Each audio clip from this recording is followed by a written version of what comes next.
Dans cette série de tutoriels, je vais vous montrer comment faire la modélisation, donc la forme 3D, et ensuite comment faire la mise en plan, donc un plan, selon les conventions vues en classe, du dessin 1 et ce dessin-là.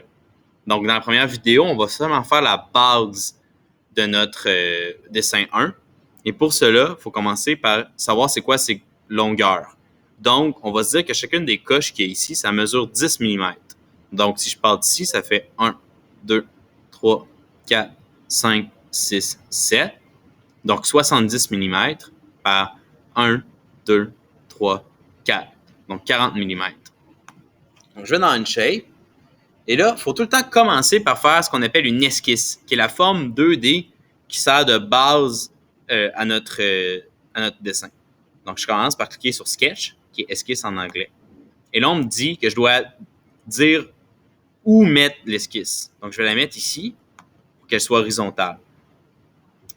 Là, ma forme, ça va être un rectangle. Mais là, ici, le rectangle qui est déjà sélectionné, c'est un rectangle qui est défini par les coins. Moi, je veux un rectangle qui va être centré sur mon plan. Donc, je vais prendre ici un rectangle centré. Là, je clique au centre de la pièce. Et là, je me tasse et on voit mon rectangle apparaître. Là, c'est pas vraiment important la mesure que je mets. Je fais juste recliquer n'importe où. Et là, ça sélectionne déjà avec le petit rectangle la mesure afin que je puisse la modifier. J'ai même pas besoin de recliquer. Je peux juste écrire 70. Et puis, par défaut, Onshape sait que c'est des millimètres. Je fais Enter. Et là, je peux écrire 40. Je fais Enter et j'ai mon rectangle. Donc, je clique sur le crochet vert pour approuver. Maintenant, je peux donner une épaisseur à mon esquisse. Donc, on fait ça avec une extrusion, qui est extrude en anglais. Je clique ici.